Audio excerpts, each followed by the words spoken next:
So I don't think I need to tell you at this point that Baldur's Gate 3 is absolutely killing it right now. It's got an overwhelmingly positive on Steam with 74,761 reviews. It's got 519,000 people playing it currently right now. It's got a 97 Metascore, which is insanely high. It's the highest of the year, actually, although that is off of only 18 reviews. And there's good reasons for this. It's because of the in-game purchases policy, where there's going to be no microtransactions, no battle passes, no predatory business practices. And generally, the game is just a really high quality, just very solid game with tons of content, with no bullshit attached. And that has led to a lot of people having a raised standard for games at this point with this game. It has raised the standard of what AAA games should be. And this is kind of peeved a lot of people off. This isn't just some random guy. This is a guy who's worked on things like Stranger Things VR and has worked on presumably many different games. So he's worked in the industry. He's not just some random person talking about this. Like a lot of people, I'm deeply excited about what the lovely folks at Larian accomplished with Baldur's Gate 3, but I want to gently, preemptively push back against players taking that excitement and using it to apply criticism or a raised standard to RPGs. And same with this guy, James Berg. I would not be surprised if this was more dev effort than the next 2 or 3 games in the genre combined. It's Rockstar level nonsense for scope. Only a few studio groups could even try this. I cannot wait to play, but this kind of effort likely won't be replicated this decade. And this is from a senior technical program manager for Xbox. So the argument that they're putting forward here is that, yeah, it can mean a raised standard for games, but that raised standard may be completely unrealistic, and that players should just expect less because that's not going to happen. What Baldur's Gate 3 did is not going to happen. And this is all exceedingly similar to another game that came out just over a year ago that took the industry by storm, had a very similar effect to Baldur's Gate 3, where the all-time peak is not only very high, but the all-time peak increased as the game had spent more time out. Usually the all-time peak will be right on launch day, and then the 24-hour peak will just go slowly down.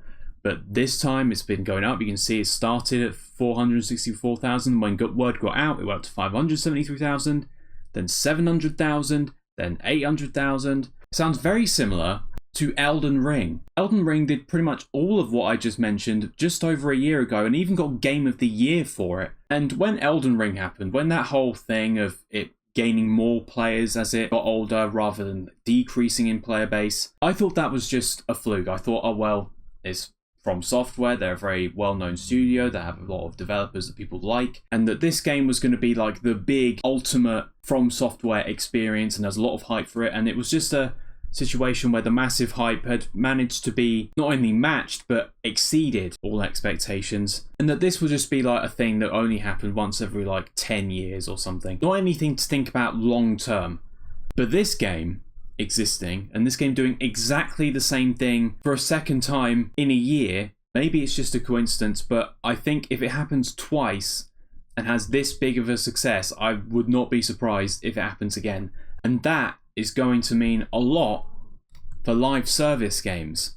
Now, live services have been around for way too long now. They've been around for ages. People are starting to get pretty tired of them, mainly in the core gaming community. I don't think many people who are like really casual gamers really care too much. But when it comes to like the hardcore gamer community, live services are like the bane of everyone's existence. They are predatory for the most part, focus on trying to get you to play more than actually have more fun. And it's all part of the business model. And a lot of the developers of like these games, like people who work at these studios at Xbox or EA, like I don't think these developers want to make games that use live services. They're forced to do it by the executives who work at the company who see it as a better way of making money. But with the quality of AAA games going down because of live services, mainly because they're focusing on putting the live services elements in rather than putting in actual good content, it means that people are a bit strapped for high quality, really high budget AAA games that don't really have any strings attached.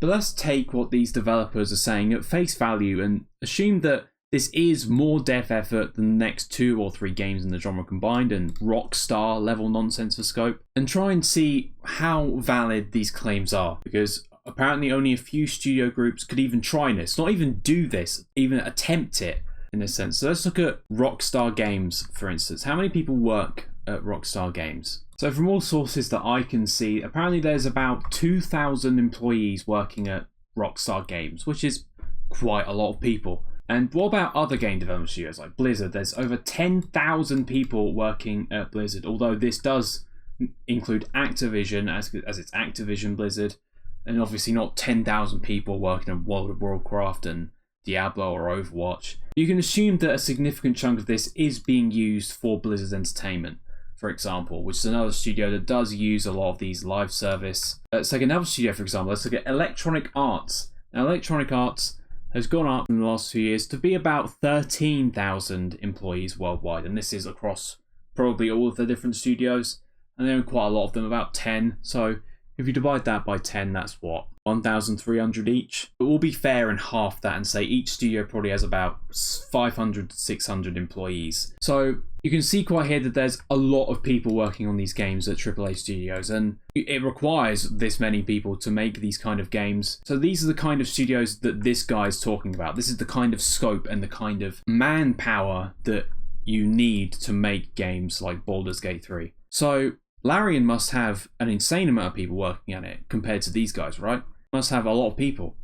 Well, according to their homepage, they have about over 300 people working for Larian. That's across many different studios in Ghent, Quebec, Dublin, Kuala Lumpur, Guildford, and Barcelona. And not only that, but if you look at the Baldur's Gate 3 Wikipedia page, you can see that the game, although it was announced in like 2019, I think it was at the Stadia announcement press event, we can see here that after the release of Divinity Original Sin 2, which came out in 2017, Wizards of the Coast, who's the rights holder of Baldur's Gate, came up to Larian and asked if they still had interest in making Baldur's Gate 3, because I assumed that they had pitched an idea for it. Then whilst working on to wrap up the game, they gathered a small group of people to make a design document to pitch the Wizards of the Coast, and that they teased it in the week prior to E3 2019. So you can assume that this game has had at most a 5-year long dev cycle, with most of that being in early access, which is not only quite a normal amount of time that a game spends in development, especially a AAA game, around 4 to 5 years, but they've done that with less people than work at these studios like Rockstar and EA and Ubisoft and Blizzard. So unless I'm missing something here, I don't see how this is something that only a few studios could try. And it doesn't even matter, to be honest, because at the end of the day, the customer is always right in situations like this. If someone else is making a game that is just a better product than yours, and you're releasing a product that's not as good, people are going to use the better product. That's just how it works. So you can't just sit here and say, oh, don't make this a higher standard for RPGs going forward because we can't do that, when this developer is doing what you guys want to do with less people and about the same amount of time, and with none of the extra baggage and microtransactions and more content, frankly. It does force a higher standard, and it does force you to just be better. And it also puts into comparison the inherent flaws with live service games that aren't just because it's predatory. Another flaw of live service games is that because the games are supposed to be always online and always active and always updating, the game only is as good as the last like 1 or 2 updates. Like for example, Diablo 4, when that game came out, everyone was saying, oh my god, this game is amazing, this game is like the best game that's come out from Blizzard in years. But now when you look at the reception for Diablo 4, it's nowhere near that level, because the last couple of updates for that game and first season of the game has not lived up to that expectation, and has quite frankly lived down to that expectation. So now people don't remember Diablo 4 for what it was when it came out. They remember it for what it is now. And you can say it's about any game with, like, for example, DLC or updates coming out, but when you have a live service game that is so reliant on updates and so reliant on constant support, a game could be good a year ago, but that same game could be complete garbage the next year. And that, of course, leads people to just move on to other games and to not invest in as much time and as much effort. Because, yeah, when there's only a few live service games, like several years ago, there was only like Fortnite and PUBG. There's only a few live service games that are actually actively on the market. So there's a lot of money to go around for all those developers making live service games. But now, when there's like 5 live service games coming out every month, it seems. There's not enough money to go around for all of these developers. They're spending huge amounts of money on these games. They're not getting the money back because people aren't spending the money on them because there's too many live service games. And when you do the things with game design, like making things more grindy or making the game just be longer, because live service games are about engagement and facilitating as much engagement from the player as possible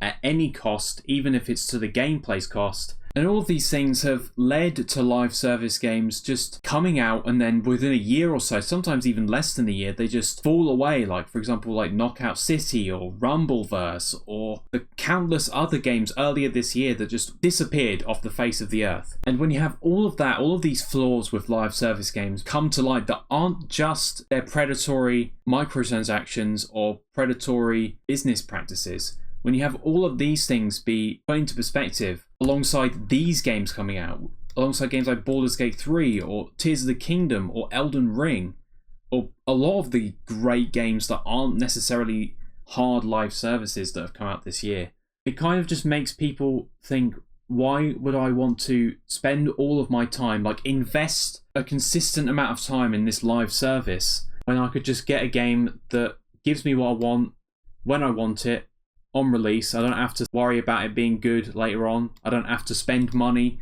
to have my experience be validated through like the microtransactions and like pay to win stuff. And they could just get games like this. And I think that is what's going to cause the death of live service games. It's games like this, like Baldur's Gate 3, that's going to make developers realize that they can't think like this anymore. They can't think, oh, you're just going to have to deal with this. Because the writing's on the wall. This developer only has 300 people.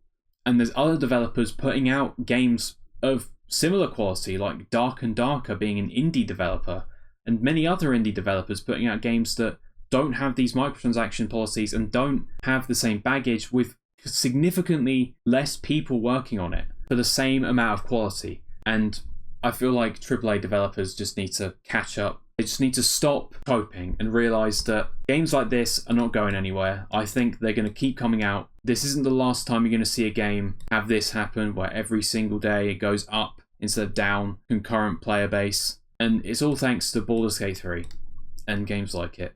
Like, comment, subscribe. Thanks to my patrons on Patreon, including my anonymous patron. If you would like to support the channel, you can subscribe to my Patreon. It'll help me out. Thanks.